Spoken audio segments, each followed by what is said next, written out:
Right.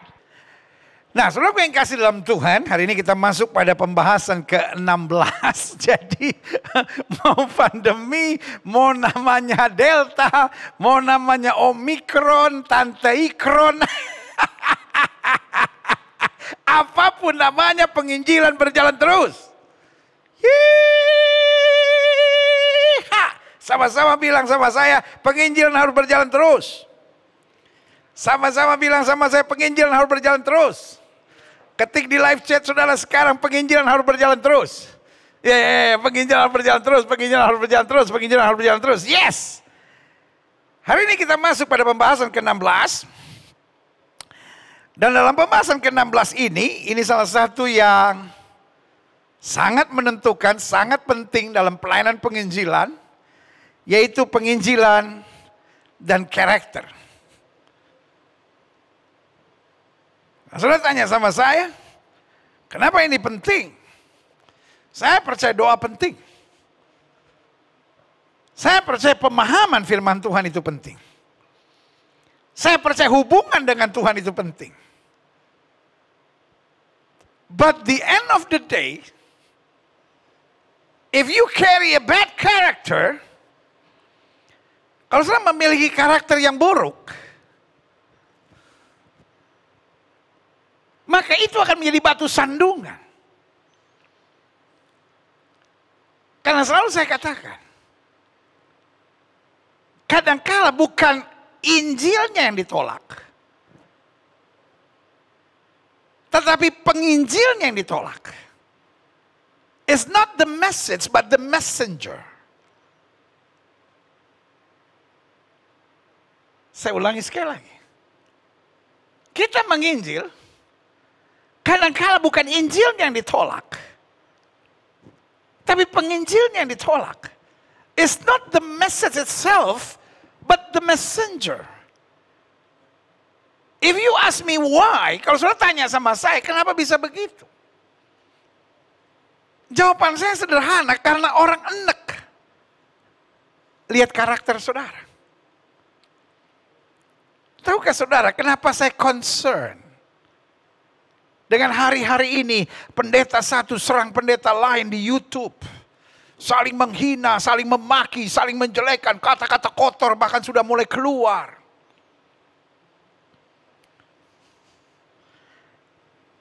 Karena itu sangat menghambat penginjilan. Oleh anugerah Tuhan saya diangkat sebagai ketua Departemen Pekabaran Injil di Gereja Bethel Indonesia. Dan di bawah saya ada ribuan, bahkan puluhan ribu para hamba-hamba Tuhan, para pejabat-pejabat gereja, para jemaat awam yang punya hati untuk menginjil. Tetapi dari kesaksian mereka menyampaikan kepada saya laporan bahwa banyak akhirnya menolak Injil, menolak para penginjil, menolak diskusi karena mereka bilang sesama orang Kristen aja masih saling memaki, ini buktinya. Jadi yang suka ribut-ribut dan menamakan dirinya apologet Kristen, tapi kerjaannya cuma memaki dan menghakimi, itu telah sukses untuk menghambat pelayanan pekabaran Injil.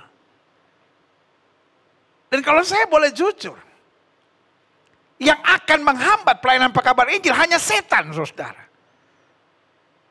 Dan itu sebabnya saya sebagai rekan dalam kasih Tuhan mengingatkan, jangan mau dipakai setan untuk mendatangkan kekacauan. Kau pikir kau dengan hebat menyerang nabi-nabi palsu, padahal kau dipakai setan untuk kekacauan, kegaduhan dalam tubuh Kristus. Sorry. Pesan ini harus saya sampaikan dari hati saya yang terdalam. Karena saya melihat hambatan keras tentang penginjilan di akhir zaman dimunculkan oleh orang-orang yang tidak dewasa. Karena Paulus sudah bilang, kalau di antara kamu ada perseteruan, bukankah itu menunjukkan kamu belum dewasa di dalam Kristus? Karena itu sekali lagi saya bilang, ada banyak penginjilan terhambat. Bukan karena pesannya, bukan karena Injilnya, tetapi karena penginjilannya atau penginjilnya. It's not about the message, but the messenger. Kenapa? Karena ini bermasalah dengan karakter. Buka Alkitab kita sama-sama. 1 Korintus 15 ayat 45 sampai 50. Seperti ada tertulis, manusia pertama Adam menjadi makhluk yang hidup, tapi Adam yang akhir menjadi roh yang menghidupkan. Jelas ya. Adam bicara tentang makhluk yang hidup. Tetapi Adam yang terakhir, yaitu Kristus, bicara tentang roh yang menghidupkan. Karena Alkitab sudah menubuatkan di akhir zaman ada banyak kekacauan. Dan Kristus menghidupkan, membereskan, memberi warna baru. Ayat selanjutnya, ayat yang ke-46. Tetapi yang mula-mula datang bukanlah yang rohani, tapi yang alamiah. Ini bicara masih tentang Adam. Kemudian baru datang yang rohani. With a spiritual message. With a spiritual plan. Dengan pesan rohani. Dan dengan rancangan-rancangan rohani yang luar biasa. Klik. Manusia pertama berasal dari debu dan tanah. Dan bersifat jasmani. Manusia kedua berasal dari sorga. Makanya hidup Kristen mengenal istilah lahir kembali. Dari manusia lama yang terdiri dari darah dan daging, masuk kepada manusia yang baru yang diciptakan dari roh dan firman. Makanya Alkitab jelas bilang, hiduplah oleh roh, maka kamu tidak akan menuruti keinginan-keinginan daging. Orang-orang Farisi bukan gak mengenal Alkitab. Saudara ingat waktu orang Majus datang ke Herodes, yang dipanggil siapa? Ahli-ahli Taurat, orang Farisi. Dan Herodes panggil mereka dengan sebuah pertanyaan. Di manakah Mesias akan dilahirkan? Mereka tunjukkan tempatnya, mereka tahu kebenaran, mereka tahu nubuatannya, tapi mereka daging. Ini yang mengkhawatirkan di akhir zaman. Ada banyak orang sekolah teologi. And it's good, nothing wrong with that. Gereja kita dipercaya Tuhan untuk mengelola sekolah teologi namanya STT, Global Glow Indonesia. Tapi kita nggak mau ciptakan ahli-ahli Taurat, kita nggak mau ciptakan orang-orang Farisi. Yang kerjaannya cuma mentungin orang, yang kerjaannya cuma nyerang pandangan lain. Saudaraku yang kasih dalam Tuhan, kita butuh roh Allah yang menghidupkan. Mereka yang dipenuhi dengan Roh Kudus. Mereka yang punya pemahaman yang betul. Karena Alkitab berkata, manusia pertama berasal dari debu tanah dan bersifat jasmani. Manusia kedua berasal dari sorga. Dan Paulus bilang apa? Kamu ini buatan Allah. Maka Yesus bilang, kalau kamu tidak dilahirkan kembali, kamu tidak akan melihat kerajaan sorga. Kamu bisa ngomong tentang Alkitab, kamu bisa nyerang pendeta lain, kamu bisa nyerang denominasi lain, tapi kamu tidak akan melihat kerajaan sorga. Why? Because you are flesh, not spiritual being. Engkau cuma mengandalkan logika. Engkau mulai menyerang bahasa roh, engkau mulai menyerang penyembahan, engkau mulai menyerang mujizat. Dengan bodohnya engkau berkata, mana ada mujizat setiap hari? Hello! Yesus setiap hari pergi dari kampung ke kampung, kota ke kota untuk apa? Memberitakan Injil. Tapi bukan hanya memberitakan Injil, Alkitab bilang disampaikannya firman, disembuhkan yang sakit. Dilepaskan yang terikat setan-setan. Jadi saudaraku yang kasih dalam Tuhan, pertanyaan begitu bodoh, kesimpulan begitu bodoh dari orang-orang yang menyebut dirinya Master of Theology, dari orang-orang yang menyebut Doctor of Theology dan membanggakan saya sekolah di sini, saya sekolah di sini. Saudaraku yang kasih dalam Tuhan, bukan soal sekolah saudara. Kenalkan kau dengan Yesus dengan sungguh-sungguh. We need power of God. Kita membutuhkan kuasa Tuhan. Maka Yesus bilang, kalau kamu tidak dilahirkan kembali, kamu hanya flesh, kamu hanya daging, dan dari buahnya kamu dapat dikenal. Buah daging adalah kebencian. Buah daging adalah perseteruan. Buah daging adalah saling menyerang dan menjatuhkan. Buah daging adalah kesombongan untuk meninggikan diri sendiri, meninggikan gereja sendiri, meninggikan denominasinya sendiri, meninggikan kerajaannya sendiri. Folks, hamba kelakuannya nggak tengil kayak begitu. Hamba kelakuannya nggak tengil kayak begitu. Manusia pertama berasal dari debutan dan bersifat jasmani. Manusia kedua berasal dari sorga. Makhluk-makhluk alamiah sama dengan dia yang berasal dari debu tanah. Bawaannya ribut. Bawaannya saling menjatuhkan. Tuhan tanya sama Adam, apakah kau makan dari buah yang kutunjukkan untuk kularang kau makan itu? Apa yang dijawab oleh Adam? Wanita yang kau tempatkan saling menyalahkan, saling menjatuhkan, saling menyerang, saling mempermalukan. Itu ciri orang-orang yang hidup dalam daging, kata Alkitab. Tapi yang hidup dari roh, saling menguatkan. Ada seorang wanita, ibu janda menangis keluar dari kota Nain. Karena anak laki-laki satu-satunya mati, Yesus yang adalah roh Allah yang hidup. Dia tidak minta pertolongan, tapi Yesus langsung menyapanya. Ibu, jangan menangis. Yang dari daging saling menyalahkan, yang dari daging saling menjatuhkan. Tapi yang dari roh mengulurkan tangan. Petrus nyangkal Yesus. Tapi sepanjang malam dia tidak nangkap apa-apa. Yesus datangi dia dan bertanya, adakah barang lauk dari antaramu? Dan ketika Petrus berkata, I catch nothing. Yesus bilang, tebarkan jalamu di sebelah kanan perahu. Dan dia tangkap 153 ekor banyaknya. Sampai perahunya hampir tenggelam. Saudara lihat ya. Dari buahnya lah seorang dikenal. Yang dari daging hanya akan menciptakan kegaduhan. Yang dari roh memperdulikan. Mengangkat, menghibur, memperhatikan. Saling menguatkan. Makhluk-makhluk alami ya sama dengan dia yang berasal dari debu tanah. Hanya mencari pembenaran, hanya mencari kesenangan, hanya menciptakan kegaduhan. Dan akhirnya terpisah dari Tuhan.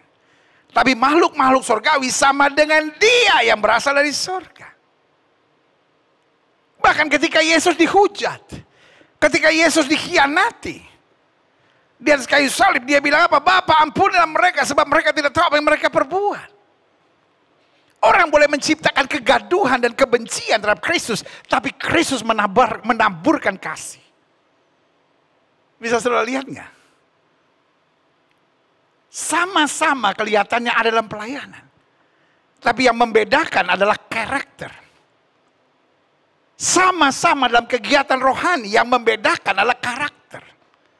Karena yang satu berasal dari daging. Dan Alkitab berkata yang dari daging akan hidup dengan cara-cara daging.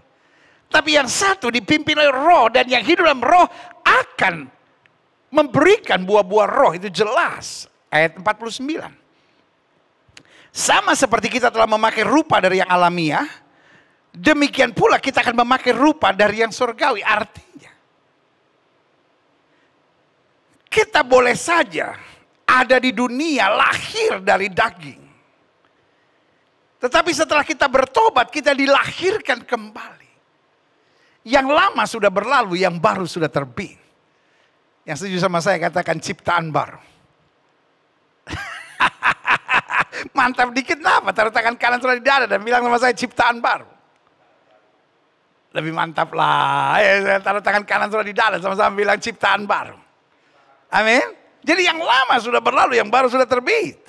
Kita lihat selanjutnya. Saudara-saudara, inilah yang aku katakan kepadamu, yaitu bahwa daging dan darah Dia bisa ada di gereja, dia bisa pelayanan, dia bisa jadi pendeta, dia bisa jadi doktor teologi, dia bisa jadi master teologi. Dia dapat menjadi orang yang ada di YouTube dengan ribuan subscribernya. Tetapi daging dan darah tidak mendapat bagian dalam kerajaan Allah. Dan bahwa yang binasa tidak mendapat bagian dalam apa yang tidak binasa. Folks, kita sibuk dengan penafsiran Alkitab. But we forgot all about repentance, sanctification, and character. Kita lupakan tentang pertobatan. Kita lupakan tentang pengudusan oleh darah Yesus yang menjadikan kita ciptaan baru. Dan kita lupa akan karakter. Alkitab bilang yang satu kamu lakukan, yang lain jangan kamu abaikan. Yang terpenting kita bertobat dulu. Karena itu berita utama dari Kristus, berita utama dari Yohanes Pembaptis. Bertobatlah dan berilah dirimu dibaptis. Pertobatan, itu berita utamanya. Jadi dikatakan tafsir Alkitab. Bertobat dulu. Setelah bertobat, biarkan kekudusan Tuhan. Karena Alkitab bilang kuduslah kamu sebab aku kudus. Lalu miliki karakter. Dan setelah 3 hal itu baru kita pegang firman Tuhan. Pergi beritakan Injil kepada setiap makhluk. Kalau kita belum bertobat. Kalau kita belum hidup dalam kesucian. Kita belum jaga karakter kita. Kita belum menerima Roh Kudus yang memberi kuasa buat kita. Mama, pekabaran Injil hanya menjadi batu sandungan buat hari-hari hidup kita. Kalau orang akan berkata, ini orang ngomong tentang Injil mah mantap, tapi kelakuannya nol besar. Dan itu yang kita lihat hari-hari ini. Orang-orang yang mengabarkan Injil tapi senangnya memaki orang. Orang-orang yang mengabarkan Injil tapi senangnya mempermalukan orang. Orang-orang yang mengabarkan Injil tapi melanggar undang-undang ITE. Karena menghina, merendahkan, menjelekkan, menyampaikan ujaran kebencian. Saudaraku yang kasih dalam Tuhan, nanti kita akan pelajari buah-buah roh. Dikatakan tidak ada hukum yang menentang hal itu. Buah-buah roh tidak mungkin bertentangan dengan undang-undang ITE. Setuju? Jadi kalau seorang bisa dijerat dengan undang-undang ITE karena ujaran kebencian, jangan bilang, oh kami menyampaikan kebenaran. No, kebenaran apa? Niat yang baik harus disertai dengan cara yang baik. Setuju? Setuju? Niat yang baik nggak boleh dijalankan dengan cara-cara premanisme, saudara. Ini cuci otak yang ditampilkan oleh orang-orang yang nggak menyadari Alkitab secara dalam. Dia mungkin baru sekolah gitu, ya kan? Tapi belum punya pengalaman dengan Tuhan sehingga penafsirannya semua logika. Pembenaran adalah apa yang saya anggap benar. Waduh, nggak apa-apa. Kita mau dipenjara karena kebenaran. Ah, kampungan. Itu bukan penjara karena kebenaran. Itu penjara karena ketololan sudah dalam memahami firman. Coba jelaskan buat saya. Apa artinya tidak ada hukum yang menentang hal-hal ini? Oh iya kan? Pekabaran Injil yang tidak disertai dengan buah-buah roh adalah pekabaran Injil yang palsu. Yang satu kamu lakukan kata Alkitab, yang lain jangan kamu abaikan. Makanya saya bilang dasarnya pertobatan. Kesucian. Setelah itu kuasa Roh Kudus. Karakter. Baru. Kabarkan Injil kepada setiap makhluk. Haleluya. Klik. Kita lompat 1 Korintus 13 ayat 10 sampai 11. Tapi jika yang sempurna tiba, maka yang tidak sempurna itu akan lenyap. Ini kalau lihat konteks sebelumnya. Dijelaskan bahasa roh akan berakhir, bahasa roh akan lenyap, nubuat akan berakhir, tapi kasih tinggal tetap. Lalu orang bilang, tapi jika yang sempurna tiba, maka yang tidak sempurna itu akan lenyap. Oh, bahasa roh sudah berlalu. Karena katanya ada kanon Alkitab. Itu penafsiran Alkitab yang sangat bodoh. Sangat kampungan. Hey, saya juga belajar hermeneutik. Saya juga sekolah teologi. Saya ngerti dasar-dasar penerjemahan Alkitab. Coba jelaskan buat saya apa artinya yang sempurna ini tiba. Kanon. Jujur sama diri saudara sendiri. Kanon bukan yang sempurna. Dalam kanon juga banyak kekurangan dan kelemahannya. Tapi yang sempurna itu kata Alkitab jelas. Ketika kemah tempat kediaman kita dibongkar. Yang sempurna akan datang. Itu bicara Kristus datang kedua kali. Bicara kita sudah tiba di sorga. Sempurna segala sesuatunya. Dan benar di sorga kita nggak butuh bahasa roh. Di sorga kita nggak butuh karunia kesembuhan. Di sorga kita nggak butuh mujizat. Kita nggak butuh nubuat. Di sorga kita hanya ada kasih. Jelas saudara-saudara. Cobalah belajar lagi lah. Jangan ngomong kelihatan bodoh gitu ya kan. Di hadapan jemaat kok boleh kelihatan pintar. Kan? Tapi kalau kita sesama yang sekolah teologi kita ketawa geli saudara-saudara. Karena itu betul-betul tafsiran yang sangat liar saudara-saudara. Itu bahasa kita bilang memperkosa ayat Alkitab seenak udelmu sendiri itu. Bikin malu aja. Saya lulusan ini terus menafsirkannya begitu. Bikin malu sekolah saudara. Karena kalau saudara ngomong sama sekolah, saudara penafsiran, saudara begitu diketawain saudara. Jangan kebencian saudara pada satu kelompok. Akhirnya membuat saudara menghalalkan segala penafsiran menurut mau-mau saudara sendiri. Karena jelas Alkitab bilang. Tetapi jika yang sempurna tiba. Kristus datang kembali. Maka segala yang tidak sempurna itu akan lenyap. Lalu kemudian diilustrasikan oleh Paulus. Ketika aku kanak-kanak. Ya kan ini bicara tentang kemah kediaman kita yang sementara kata Alkitab. Aku berkata-kata seperti kanak-kanak, aku merasa seperti kanak-kanak, aku berpikir seperti kanak-kanak. Sekarang sudah aku menjadi dewasa, aku meninggalkan sifat kekanak-kanakan itu. Nah, kita sedang dalam proses pendewasaan. Karena yang dijemput oleh Kristus adalah mempelai wanita yang tak bercela dan tak bernoda. Apakah kita sudah menuju pada kedewasaan? Kita sementara sedang menuju. Sampai Kristus datang menjemput kita. Tetapi Alkitab bilang, ketika aku anak-anak, aku berpikir, aku merasa seperti anak-anak. Itu sebabnya bikin gaduh, nyerang, menjatuhkan. Itu childish Christian, childish preacher, childish pastor, childish reverend. Pendeta yang kekanak-kanakan, hamba-hamba Tuhan yang kekanak-kanakan. Satu menyerang, satu balas lagi, satu bikin konten lagi. Selesai itu bukan lihat kontennya, cuma lihat, oh subscriber saya berapa. Wah kalau saya nyerang ini, wah subscribernya meningkat.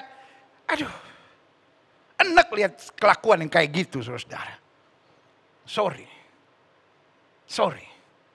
Sebelum saudara ada di dunia media, saya sudah ada di dunia media. Tahun 91. Saya sudah ada menyampaikan firman Tuhan di RCTI. 92, 93 terus. Sampai hari ini. Saya masih ada program TV tiap hari. Di RTV, saudara. Saya masih ada program di Jak TV. Masih ada program di Live Channel. Di YouTube. Di Twitter. Di Facebook. Di Instagram. Di TikTok. Lumayan lah. Instagram udah centang biru. Twitter udah centang biru.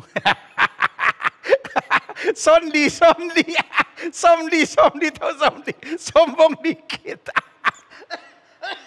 Aduh, darah Yesus ampuni mereka sebab mereka tidak tahu mereka perbuat.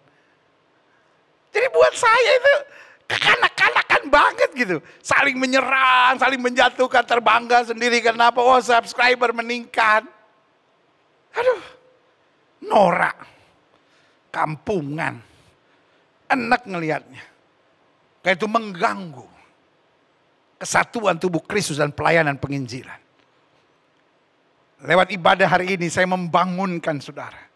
Dan bilang sadar. Sadar. Jangan biarkan kebencian di hati saudara. Dan kesombongan saudara. Dan kekanak-kanakan saudara ini. Akhirnya menghambat kegerakan kesatuan tubuh Kristus. Dan kegerakan api penginjilan yang sedang luar biasa di akhir zaman. Kawan, dengan cinta kasih Kristus saya beritahu, engkau dipakai setan menghambat kegerakan rohani yang sedang Tuhan jalankan di akhir zaman ini.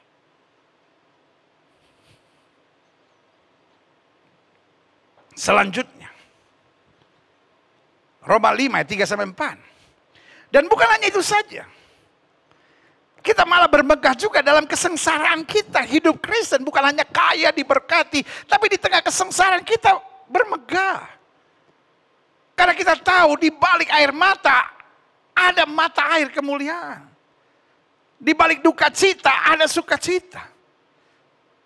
Orang yang menabur dengan air mata akan menuai dengan sorak-sorai, itu janji Tuhan.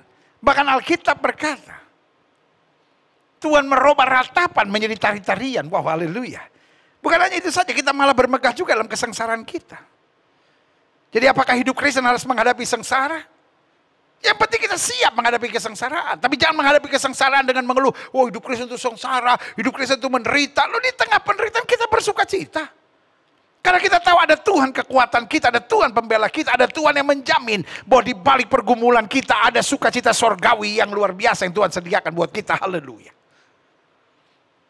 Dan bukan hanya itu saja, kita malah bermegah juga dalam kesengsaraan kita.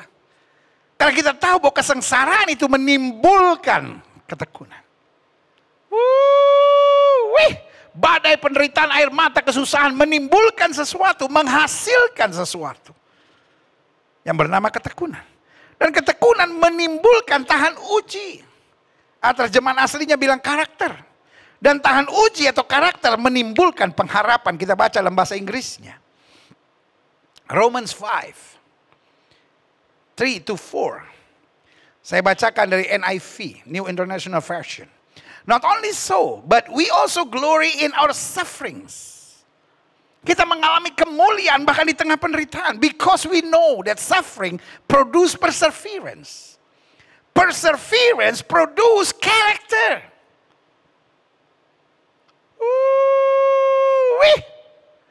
Orang yang siap menderita akan dibentuk karakternya. Jadi hidup Kristen bukan soal siap menderita, tapi hidup Kristen soal hasil dari penderitaan. Mengubah karakter kita.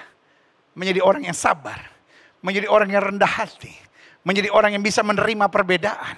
Menjadi orang yang perseverance. Menjadi orang yang tekun. Menjadi orang yang tidak gampang menyerah. Jadi orang-orang yang selalu berpikir positif. Orang-orang yang selalu memberi semangat. Bukan menjatuhkan, bukan menghina, bukan mempermalukan. And character will produce hope. Pengharapan. Pengharapan akan apa? Bahwa janji-janji Tuhan, iya dan amin. Yes. Izinkan saya menjelaskan sekarang. Klik.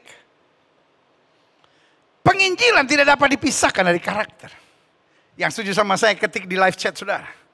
Penginjilan tidak bisa dipisahkan dari karakter. Setuju? Begitu juga karyawan, begitupun kehidupan, begitupun suami istri. Engkau boleh punya suami yang ganteng, tapi kalau karakternya jelek makan hati. Engkau boleh saja punya istri yang cantik, tapi kalau karakternya jelek, aduh, lu mati sebelum waktunya makan hati, saudara. Stres.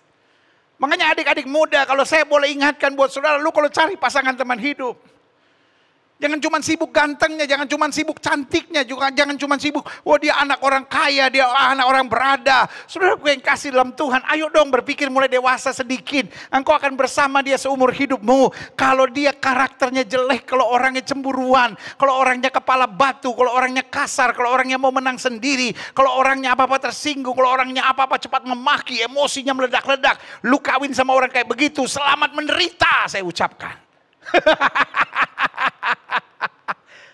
Habis lu, mati sebelum waktunya lu. Kenapa? Karakter menentukan banyak. Ada orang-orang yang IQ-nya biasa tapi karakternya hebat. Orang kayak gini cepat naiknya. Tapi ada orang-orang sebaliknya IQ-nya hebat tapi karakternya jelek. Yang kayak gini gak kemana-mana saudara. Be careful. Begitupun penginjilan, begitupun pelayanan. Penginjilan tidak dapat dipisahkan dengan karakter. Kesiapan menginjil tanpa siap memiliki karakter surgawi hanyalah sebuah sandiwara bodoh yang penuh kemunafikan dan berakhir pada kepedihan. Saya ulangi sekali lagi ya. Kesiapan menginjil tanpa siap memiliki karakter surgawi hanyalah sebuah sandiwara bodoh yang penuh kemunafikan yang berakhir dengan penderitaan dan kekecewaan. Loh iya. Ingat lagu tahun 70-an ke apa itu? Dunia ini panggung sandiwara, ceritanya mudah berubah. Loh iya dong. Kalau sudah menginjil, tapi karakter sudah jelek. Saya beri nama, sudah cuma pemain sandiwara yang bodoh. Untuk sementara sudah bisa mengagumkan orang lain. Orang, wow hebat ya, pas ngelihat karakter, astaga. La ilah, habis lu. Sandiwara bodoh. Yang penuh kemunafikan. Dan berakibat hanya pada kehancuran. Dan mempermalukan diri sendiri. Klik. Saya coba pertanyakan, mengapa karakter penting? Saya ketemu beberapa jawaban. Yang pertama, karena karakter dapat melancarkan atau menghambat penginjilan. Penginjilan yang sukses terlihat dari buahnya. Alkitab bilang apa? Supaya orang melihat perbuatanmu yang baik dan memuliakan Bapamu yang di sorga. Ada banyak penginjilan terhambat. Lalu kita puasa, kita berlutut, kita doa, kita usir setan. Setannya ketawa geli. Setannya bilang, yang menghambat bukan gue. Gue lagi banyak urusan. Gue lagi ngurus politik. Supaya pemilu ditunda. Bos, setan lagi ngurus politik sekarang. Ribut soal IKN. Ribut soal pemilu mau ditunda. Setan lagi bikin kekacauan. Iya kan? Iya. Gue sorry kata setan, gue lagi gak ngurus gereja, kok gue disalahin. Persoalannya karakter lu aja yang paling jelek kata setan. Ngerti gak? Jadi saya ulangi sekali lagi. Mengapa karakter penting? Karena karakter dapat melancarkan atau menghambat penginjilan. Pastikan orang-orang yang siap mengabarkan Injil. Ada orang-orang yang siap bayar harga. Bernama perubahan karakter. Dan perubahan karakter dimulai dari pertobatan dan kelahiran kembali. Bahwa kita gak lagi hidup secara daging. Tapi kita dapat berkata, aku hidup. Tapi bukannya aku lagi yang hidup, tapi Kristus yang hidup di dalam aku. Makanya kalimat kita sudah selesai. Wow, haleluya. Yang kedua. Mengapa karakter penting? Yang kedua saya pelajari karena karakter dapat membuat Kristus dimuliakan atau Kristus dipermalukan. Dengan perdebatan yang ada di YouTube. Ada banyak orang pikir dia memuliakan Kristus. Tetapi orang-orang mungkin yang sesama Kristen bisa ngerti. Tapi yang pasti orang di luar Kristus muak melihatnya. Orang di luar Kristus pakai itu menjadi bahan lelucon. Lihat orang Kristen minoritas berkelahi terus. Udah gitu pakainya media-media sosial. Jadi bahan tertawaan, saudara. Engkau kelihatannya hebat, tapi sebetulnya engkau dipakai setan untuk mempermalukan tubuh Kristus. Karakter. Tapi kalau kita melihat bagaimana Kristus dimuliakan. Program-program yang membangun. Program-program yang menjelaskan tentang kehidupan, kekuatan dalam kasih Kristus. Betapa ini menguatkan. Saya ada program di TikTok.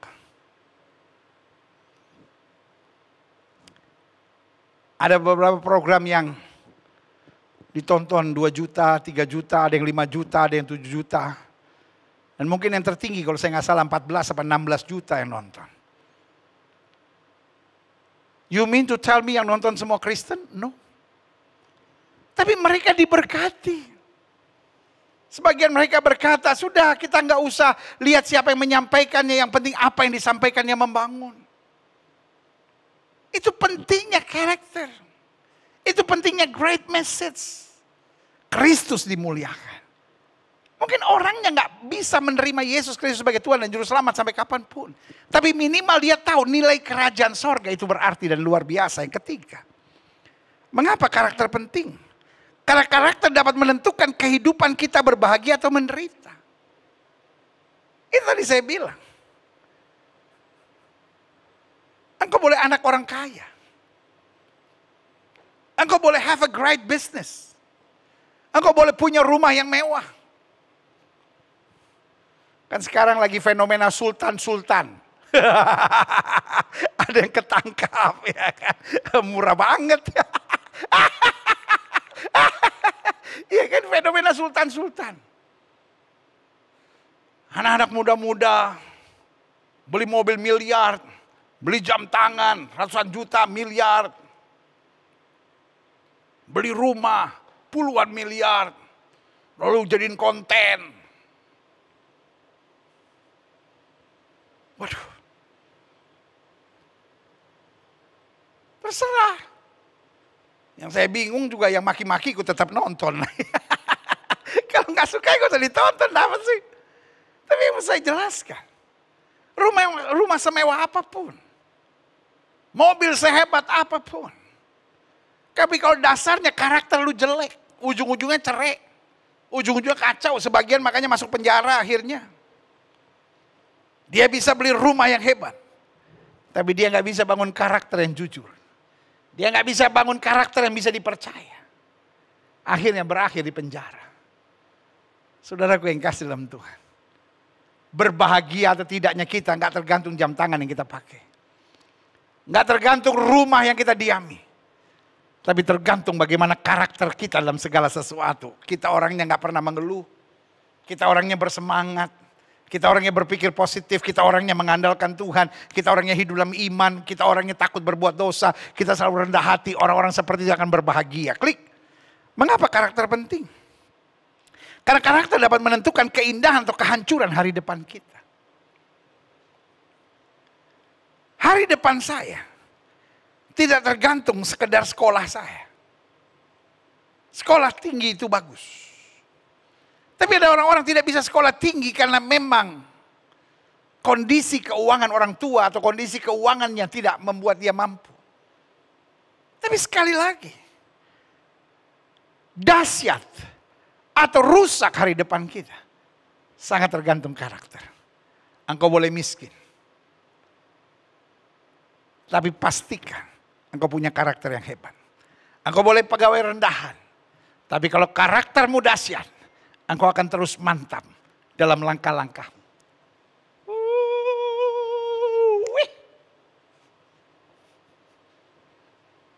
Hidup bukan soal kaya atau miskin, bos. Hidup soal karakter. Orang boleh punya jabatan tinggi. Orang boleh kaya. Tapi kalau karakternya memuakkan. Sorry pakai bahasa saya bilang begini. Lu makan kutuk. Orang di sekitarmu akan mengutuki engkau tiap hari. Tapi sebaliknya. Meskipun kau orang biasa. Tapi karaktermu hebat. Engkau didoain banyak orang. Tuhan berkati dia Tuhan. Orangnya jujur banget Tuhan. Dia hanya pengendara Gojek. Dia hanya pegawai rendahan. Dia hanya babysitter. Dia hanya seorang asisten rumah tangga.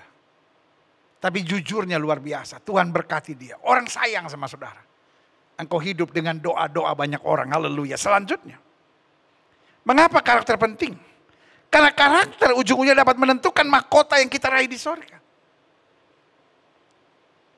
Betul kita diselamatkan karena anugerah.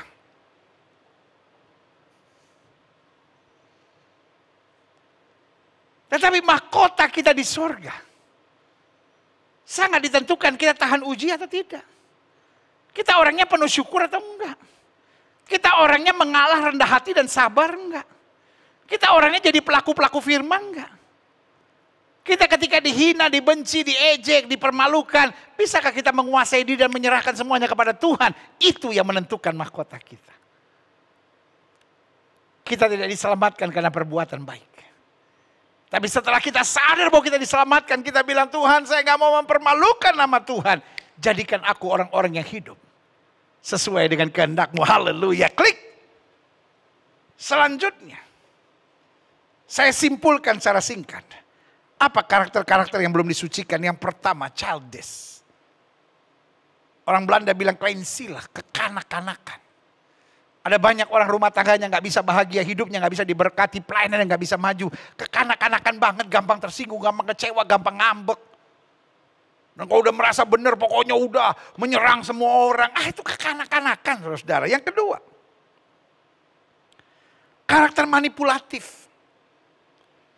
Penuh dengan manipulasi. Wah, bahaya. Modal anak Tuhan. Sincereness, ketulusan. Orang manipulatif kelihatannya untuk sementara, lebih maju. Orang-orang tulus kelihatannya lambat majunya. Tapi harinya akan tiba. Orang-orang tulus akan mengambil alih dan menempati posisi-posisi luar biasa. Sama-sama bilang saya harus tulus. Sama-sama bilang saya harus tulus. Saya lihat banyak orang sekarang mengandalkan trik-trik berbahaya, saudara. Kalau kita pelayanan, kalau kita mau bangun kehidupan, pastikan kita tulus. Orang-orang tulus untuk sementara, kelihatannya akan tersingkir. Tetapi pada akhirnya, orang-orang tulus yang akan tetap bertahan. Haleluya. Selanjutnya, karakter yang belum disucikan, karakter egois dan sombong. Dan egois dan sombong gak bisa dipisahkan. Orang egois pasti sombong, orang sombong jadi egois. Selanjutnya, karakter yang belum disucikan. Karakter pemaksaan kehendak. Aduh, kalau punya istri, punya suami yang memaksakan kehendak. Aduh, gak usah diet cepet kurus lu. Makan hati, makan jantung, makan paru-paru, liver, ginjal. Semua dimakan, saudara. Ya kan? Karena stres terus. Ada orang-orang yang punya karunia roh Lucifer gitu. Menjajah gitu, memaksakan kehendak. Adik-adik muda lu hati-hati lu. Lu kalau cari pasangan teman hidup, amit-amit. Jangan yang orang suka memaksakan kehendak. Dan juga saya mau ingatkan buat saudara.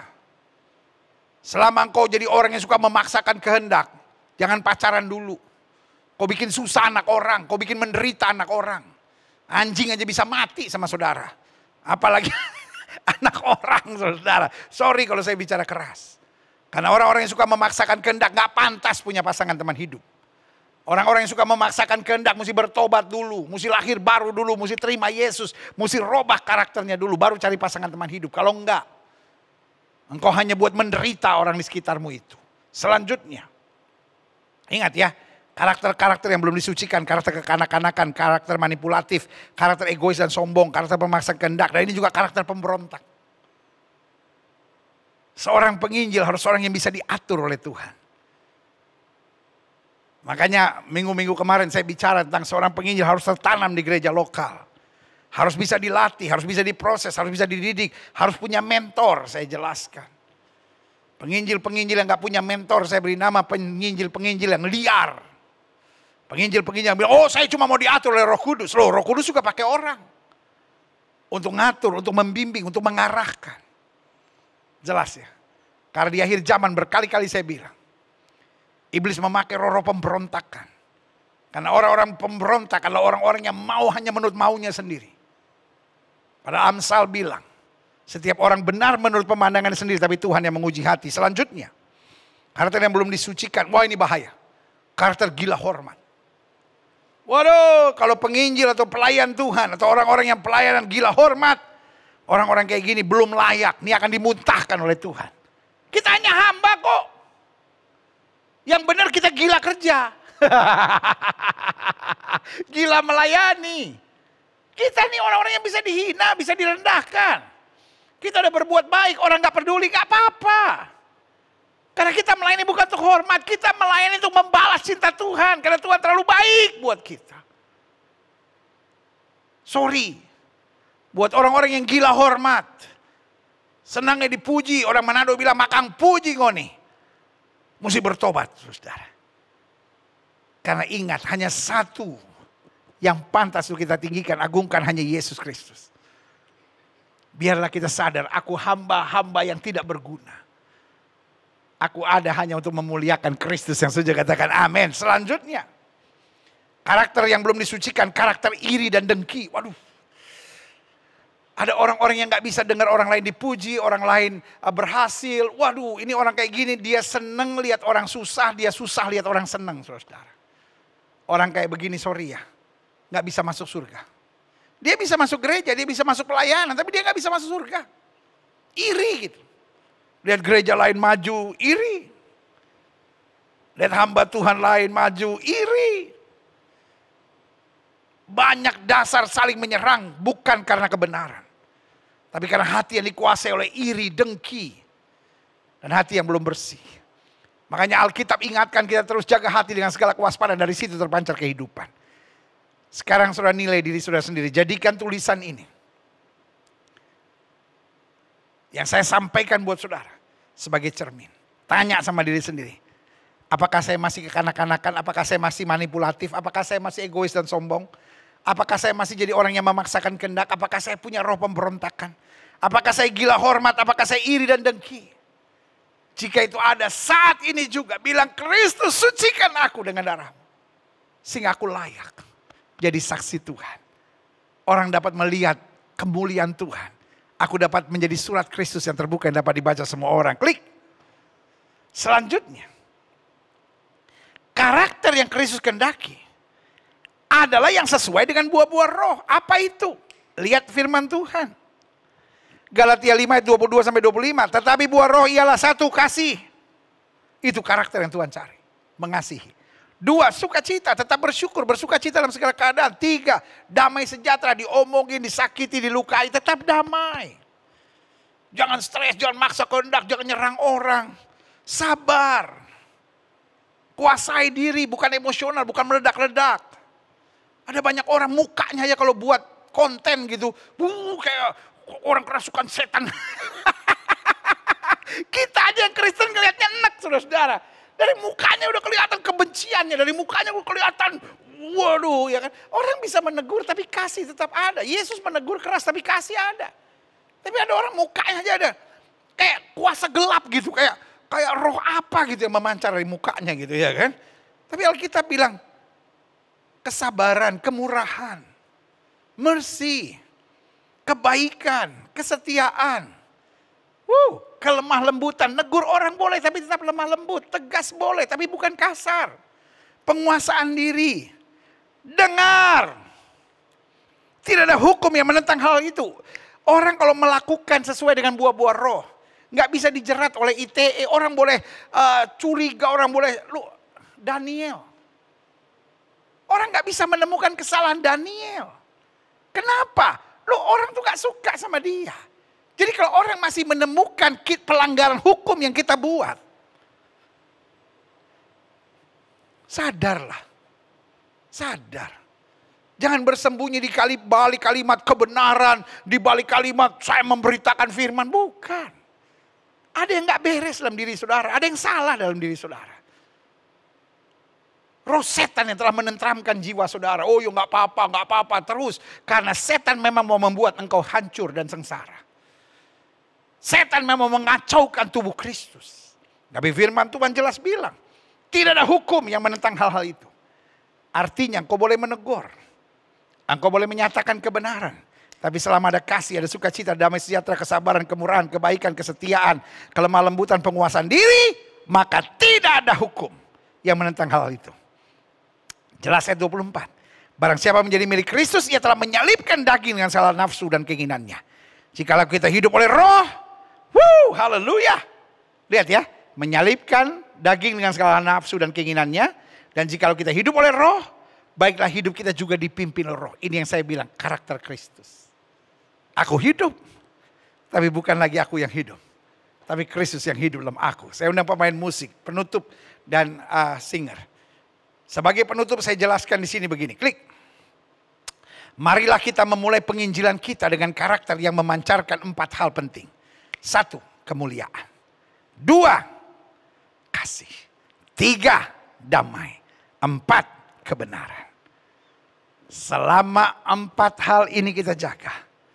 Kita memulai penginjilan kita dengan karakter yang memancarkan kemuliaan, kasih, damai, kebenaran dari Kristus Yesus Tuhan. Maka saya percaya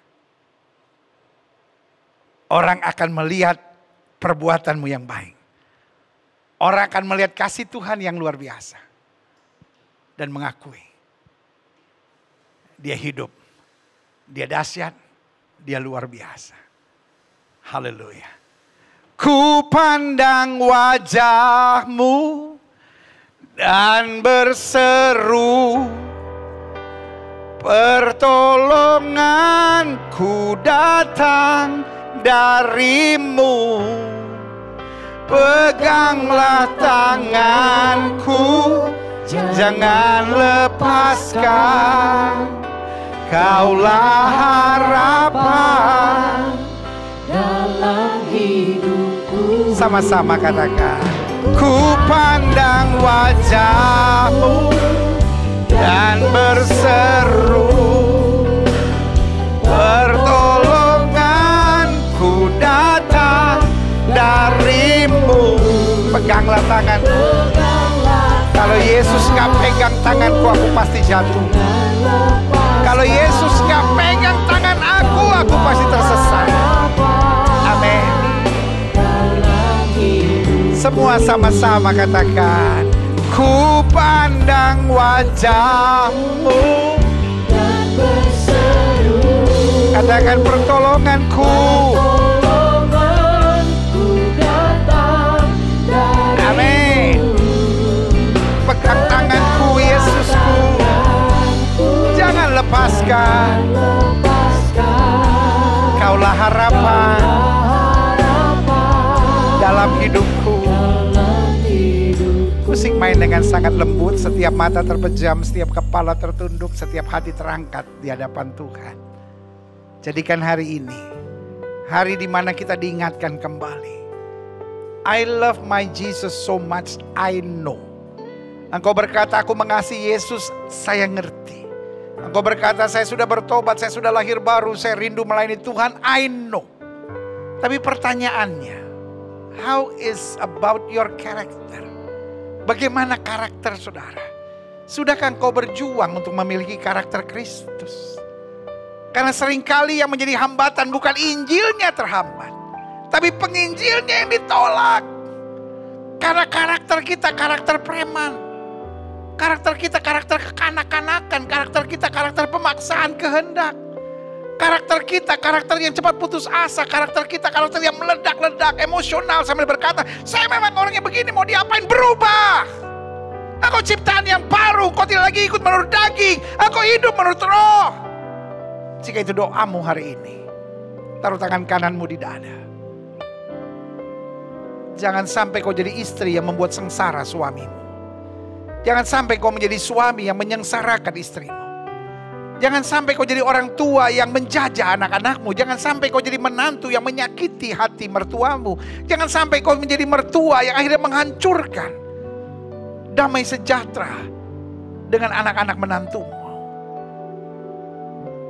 Engkau boleh hebat, tapi kalau karaktermu jelek, sorry untuk bilang ini, engkau bisa dipakai setan untuk mendatangkan banyak kekacauan. Jika itu doamu, taruh tangan kananmu di dada. Banyak orang kelihatannya pelayanan, tapi karakternya dipakai setan untuk menghambat Injil, menjangkau banyak-banyak orang yang belum percaya. Jika itu doamu hari ini, taruh tangan kananmu di dada dan bilang, Tuhan, ampuni aku. Aku mau punya karakter Kristus, karakter yang menghadirkan kasih, damai, kemuliaan, dan sukacita sorgawi. Jika itu doamu, taruh tangan kananmu di dada. Setiap saudara ingin didoakan, taruh tangan kanan saudara di dada. Mari kita doa. Bapa, firman-Mu hari ini tegas dan jelas berbicara tentang penginjilan dan karakter. Ampuni kami kalau kami hanya sibuk dengan pemahaman Alkitab, dengan penafsiran Alkitab, dengan perdebatan Alkitab, tetapi tidak dengan karakter kami.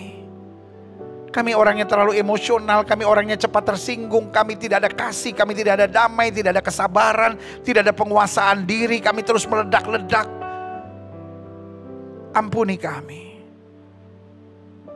Kami mau jadi suami, kami mau jadi istri, kami mau jadi anak Tuhan, kami mau jadi pelayan-pelayan Tuhan yang memiliki karakter-karakter Kristus, karakter sorgawi, karakter yang sudah disucikan. Yang lama sudah berlalu, yang baru sudah terbit. Ampuni kami kalau kami pemberontak. Ampuni kami kalau kami iri dan dengki. Ampuni kami kalau kami memaksakan kehendak. Ampuni kami kalau kami egois, kepala batu dan mau menang sendiri. Kemuliaan Tuhan turun di tengah-tengah kami. Terima kasih Tuhan Yesus, terima kasih. Biarlah firman hari ini berbicara keras dalam hidup kami. Mengingatkan kami. Oh, kami perlu bertobat. Kami perlu hidup dalam kesucian. Kami perlu berjalan dalam kuasa. Kami harus memiliki karakter Kristus. Baru kemudian kami menjalankan amanat agung, pergi jadikan sekalian bangsa muridku. Terima kasih Tuhan Yesus. Saudaraku, I know you love Jesus so much. Saya ngerti saudara sangat mencintai Yesus. Saya ngerti saudara terbeban untuk keselamatan jiwa-jiwa. Tapi pastikan mulai hari ini engkau mengenakan karakter Kristus. Sehingga hidupmu jadi berkat. Hari depanmu cemerlang. Hari-hari hidupmu penuh dengan sukacita dan damai sejahtera. Terima kasih Tuhan. Hamba juga doa buat yang sakit. Setiap orang yang sakit dengar firman Tuhan. Alkitab berkata disampaikannya firman dan disembuhkan yang sakit. Kalau engkau sakit dan percaya kuasa kesembuhan Tuhan dengan iman, letakkan tangan kananmu di bagian tubuh yang sakit dan kita doa. Bapa, janjimu ya dan amin itu kami percaya. Firmanmu berkata orang percaya akan tumpang tangan buat yang sakit dan yang sakit akan disembuhkan. Dengan iman kami praktekkan firman Tuhan ini. Kami tolak sakit penyakit, kami tolak kelemahan tubuh, kami tolak campur tangan kegelapan. Kami patahkan kuasanya di dalam nama Yesus. Hai setan sakit penyakit, kau tidak punya kuasa atas tubuh orang percaya. Karena tubuh kami telah dibeli dengan harga mahal darah Yesus. Oleh darah yang tercurah tubuh kami adalah bait Roh Kudus, bukan tempat penyakit. Kami perintahkan keluar dalam nama Yesus. Segala infeksi, segala kuman, virus, bakteri, kami perintahkan keluar dalam nama Yesus. Kuasa kesembuhan, berkat, mujizat mulai terjadi. Karena kami percaya Yesus kami tidak berubah dulu, kemarin, hari ini, dan sampai selama-lamanya. Dengan iman kami nyatakan oleh bilur-bilur Kristus kami yang percaya sudah dijamah dan disembuhkan Tuhan dengan kuasa-Mu yang luar biasa. Haleluya. Kami imani janjimu ya dan amin. Terima kasih Tuhan. Setiap saudara yang sudah doakan untuk kesembuhan, tanamkan dalam rohmu, aku sembuh oleh bilur Yesus. Jangan bimbang. Karena Alkitab berkata sesuai dengan imanmu jadi padamu. Dan kayu salib Yesus berkata sudah selesai. Semua harga dosa, harga penyakit, harga penderitaan sudah diselesaikan Yesus dari kayu salib. Tinggal kita imani, kita tahu baginya tidak ada perkara yang mustahil. Silahkan turunkan tangan, Tuhan berkati. Bapa, hamba mengasihi jemaatmu satu persatu. Apa yang Tuhan taruh di hati hamba sudah hamba sampaikan bagi umatmu. Hamba doa firman termaterai, apa saja yang mereka kerjakan dibuat Tuhan berhasil. Mereka gak turun tapi naik, mereka gak jadi ekor, mereka jadi kepala. Hari-hari yang penuh mujizat boleh menjadi bagian hidup mereka. Terima kasih Bapa. Bangsa negara kami Indonesia selamatkan ya Allah. Damai sejahtera atas Indonesia. Tidak lupa kami berdoa buat umat mayoritas di bangsa ini. Tuhan tuntun, Tuhan sertai, Tuhan pagari, Tuhan bentengi, Tuhan bawa pada damai sejahtera dan keselamatan yang sempurna. Terima kasih Bapa. Bapak Presiden kami, Wakil Presiden, para menteri, pejabat di pusat dan daerah, tentara, polisi, Kapolri, Panglima TNI, Ketua Mahkamah Agung, Ketua Mahkamah Konstitusi, BPK, BNPT, BNPB. Kami ucapkan damai sejahtera. Parlemen, bahkan mulai dari DPRD tingkat 2, DPRD tingkat 1, DPRD, bahkan DPR RI, DPD. Tuhan, hal-hal yang baik boleh terus terjadi pada pemimpin-pemimpin kami. Para gubernur, para bupati, para wali kota. Tuhan, biar roh takut akan Tuhan boleh ada pada pemimpin-pemimpin kami. Dukun paranormal, kuasa-kuasa kegelapan atas bangsa kami. Bahkan roh serakah, roh korupsi kami tolak, kami patahkan di dalam nama Yesus. Damai sejahtera atas Indonesia. Terima kasih Bapa. Kami berdoa juga buat KPK. Tuhan nyatakan kebenaran. Terima kasih. Politik di bangsa kami baik dalam nama Yesus. Ekonomi di bangsa kami baik dalam nama Yesus. Keamanan di bangsa kami baik dalam nama Yesus. Kesehatan baik di dalam nama Yesus. Segala upaya-upaya kegaduhan di bangsa ini kami tolak, kami patahkan di dalam nama Yesus. Kami masih melihat adanya mafia-mafia tertentu yang hanya mencari keuntungan di tengah kekacauan di bangsa ini. Kami tolak, kami patahkan dalam nama Yesus. Nyatakan kemuliaan Tuhan. Jauhkan para mafia-mafia ini dari pusat kekuasaan. Tuhan, kami bersyukur melihat situasi COVID yang semakin landai. Tapi pada saat yang bersamaan kami juga berdoa, ya Kristus tolonglah, supaya kami tetap waspada di bagian-bagian terakhir dari penanganan COVID ini. Sehingga segala sesuatunya berjalan dengan baik, baik vaksinasi maupun protokol kesehatan, sampai pandemi berubah menjadi endemi, bahkan endemi akan berakhir. Terima kasih Tuhan Yesus. Dan akhirnya gereja-gereja di mana-mana tempat, baik yang sudah on-site maupun yang masih online, Tuhan berkati sehingga terus menyatakan kebenaran-Mu. Gerejamu di tempat ini, Gereja Bethel Indonesia Glow Fellowship Center, Tuhan pakai terus untuk menegakkan kerajaan Allah dalam kebenaran dan kasih. Dan setiap kami yang hari ini bersama dalam ibadah minggu yang penuh berkat, penuh mujizat, lawatan Allah bersama Gereja Bethel Indonesia Glow Fellowship Center, Tuhan pakai terus sehingga gerejamu ini tetap menegakkan kerajaan Allah dalam kebenaran dan kasih. Dan setiap kami boleh terus menjadi pelaku-pelaku firman, tidak miring ke kiri maupun miring ke kanan, tapi mencari kerajaan Allah serta kebenarannya, maka semuanya akan ditambahkan dalam hidup kami. Terima kasih Bapa.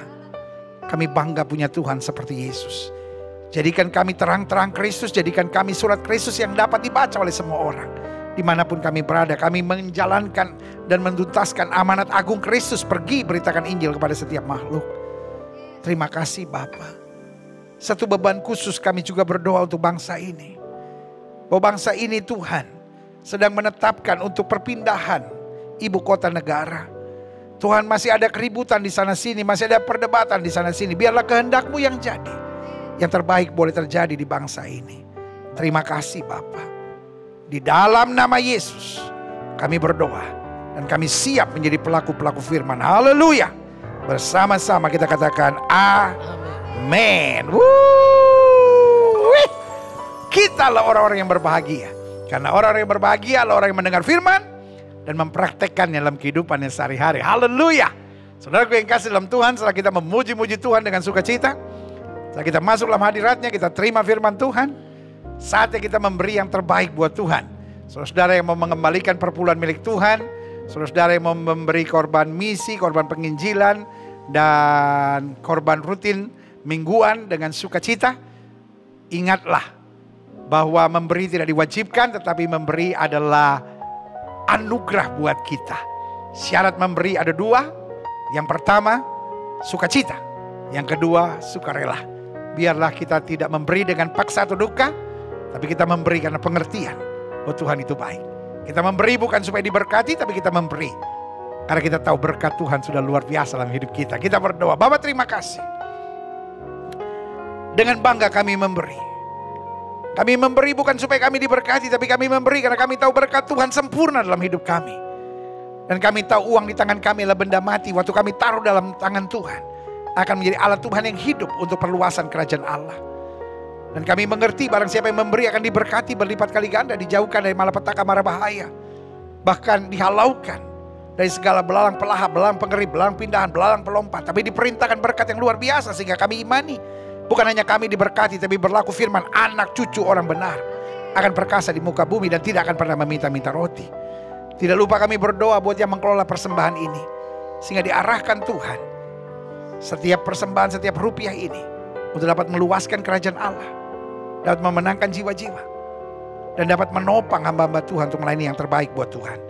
Kami siap memberi yang terbaik di dalam nama Yesus. Yang siap memberi yang terbaik katakan amin. Haleluya. Saudara yang kasih dalam Tuhan, pastikan kita memberi yang terbaik. Tidak ada kantong-kantong kolekte, tidak ada kotak-kotak persembahan, tetapi secara dewasa dan mandiri kita memberikan melalui transfer bank, melalui scan QR.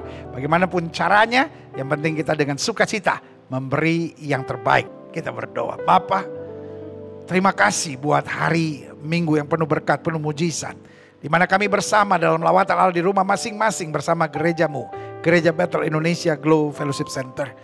Terima kasih, kami sudah mendapat berkat besar lewat firman-Mu. Bantu kami dan ingatkan kami untuk terus berjalan dalam karakter-karakter Kristus, sehingga lewat kami hal-hal yang baik boleh terus terjadi. Dan biarlah firman yang sudah kami terima di rumah masing-masing akan penuh dengan kuasa Tuhan, Sehingga bukan hanya kami diselamatkan, tapi seluruh isi rumah tangga kami diselamatkan. Sehingga kami dapat berkata, aku dan sisi keluargaku kami melayani Tuhan. Kami dapat berkata, keluargaku adalah sorgaku dan rumahku adalah istanaku. Ingatkan kami terus dalam tuntunan Roh Kudus-Mu untuk menjadi anak-anak Tuhan Yesus yang memuliakan Kristus dimanapun Tuhan tempatkan. Haleluya. Terima kasih Tuhan. Dan akhirnya, saudara-saudara sekalian, kekasih-kekasih Kristus, permata hatinya Kristus, ingatlah bahwa Tuhan itu baik. Ingatlah selama kita tidak milik ke kiri maupun milik ke kanan, hidup kita akan diberkati. Kita gak akan turun, tapi kita akan diangkat naik. Kita gak akan jadi ekor, kita dipimpin menjadi kepala. Karena itu pastikan, dimanapun kita ada, bawa kasih, bawa damai, dan kabarkan Injil. Supaya sungguh kemuliaan Tuhan nyata melalui hidup kita masing-masing. Dan akhirnya, suami-suami, kasihlah istrimu dan janganlah berlaku kasar kepadanya. Istri-istri, tunduklah kepada suamimu dan hormatilah suamimu. Orang tua, jangan bangkitkan sakit hati dari anak-anakmu dan anak-anak. Hormatilah, taatilah orang tuamu di dalam Tuhan. Dan jemaat sekalian, terimalah berkat Tuhan. Kasih dari Allah Bapa, anugerah, keselamatan, cinta yang sempurna dari Kristus Yesus, serta urapan, buah-buah roh, karunia-karunia Roh Kudus, hikmat, kekuatan, penyertaan, penghiburan dari Roh Kudus akan menyertai kita masing-masing. Mulai hari Minggu yang penuh berkat, penuh mujizat, lawatan Allah di rumah masing-masing bersama Gereja Bethel Indonesia Global Fellowship Center ini. Sampai Maranatha, Yesus Kristus datang kembali untuk menjemput setiap kita yang hidup sesuai kehendaknya.